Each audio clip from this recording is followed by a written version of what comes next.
حضرت رسالت مآب صلی اللہ علیہ وسلم نے مسئلہ پوچھا گیا تھا۔ ایک آدمی نے کہا تھا کہ اللہ کے رسول میں نافرمان رہا عمر بھر، اور اب میرے والدین انتقال کر گئے تو اب میں کیا کروں؟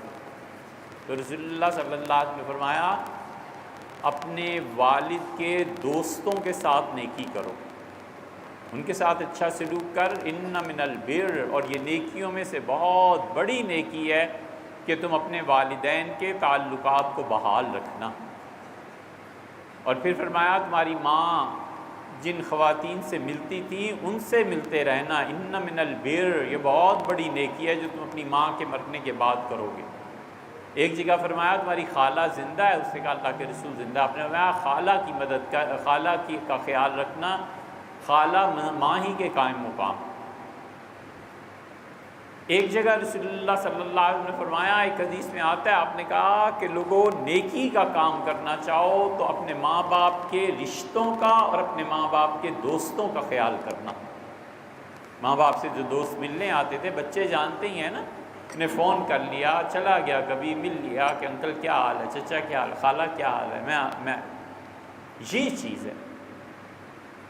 عبداللہ ابن عمر رضی اللہ عنہما، مسلم کی روایت میں آتا ہے، مکہ مکرمہ حاضر ہو رہے تھے، شدید گرمی میں ان کے شاگرد ساتھ چل رہے تھے، اور انہوں نے ایک آدمی کو دیکھا اور کہا آپ کا نام یہ ہے؟ انہوں نے کہا جی۔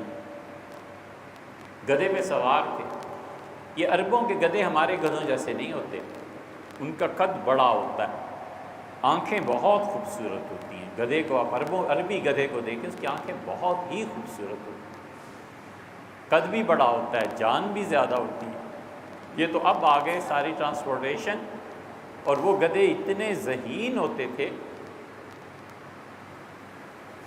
کہ حرم شریف سے باہر نکلتے تھے حاجی، اور یہ بات کر رہا ہوں مطلب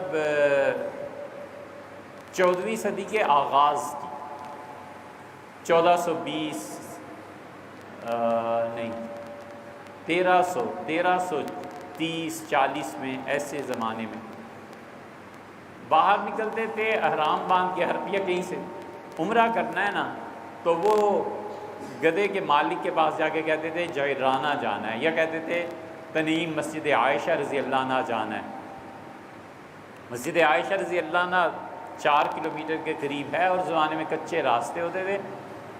وہ اس کو گدھے پہ بٹھاتا تھا اور اس کے بعد ہوش آواز لگاتا تھا، گدھا خاموشی سے چل پڑتا تھا، وہاں تنعیم پہنچتا تھا، حاجی غسل کرتا تھا، عمرہ یا جو بھی اس کا احرام باندھتا تھا، پھر بیٹھتا تھا گدھا پھر واپس چل کے اسی مالک کے پاس پہنچ جاتا۔ مالک سارا دن بیٹھا رہتا تھا، اور گدھے کی سواری ایسی تھی۔ تو گدھے وہاں کے اور ہوتے ہیں، حضور اقدس صلی اللہ علیہ وسلم متعلق جو ہے نا گدھے کی، وہ ایسا گدھا ہوتا ہے۔ تو عبداللہ ابن عمر رضی اللہ عنہ نے ان سے پوچھا کہ آپ کے والد، ان کا یہ نا، آپ کے دادا کا نام یہ تھا؟ ان کا جی۔ تو اترے، اپنے گدھے پہ انہیں بٹھایا، شدید گرمی، سر سے پگڑی اتاری، انہیں دی اور کہا چچا جیسے آپ چاہیں باندھ لیں۔ تو انہوں نے کہا، ان کے شاگردوں نے، کہ حضرت یہ اتنی گرمی میں پیدل چلنا، بڑھاپا، یہ کیا کر رہے ہیں آپ؟ ان کا تمہیں پتہ نہیں ہے، یہ میرے والد امیر المومنین کے دوست ہیں۔ ان کا عمر رضی اللہ عنہ کے ساتھ ان کا اٹھنا بیٹھنا تھا، اور میں نے حضور صلی اللہ علیہ وسلم سے سنا ہے، آپ نے فرمایا ان من البر، لوگوں بہت بڑی نیکی اگر تم اپنے والدین کے ساتھ کرنا چاہو تو ان کی وفات کے بعد ان عورتوں اور مردوں کا خیال رکھنا جو تمہارے ماں باپ کے دوست اور سہیلی، یہ کیجیے۔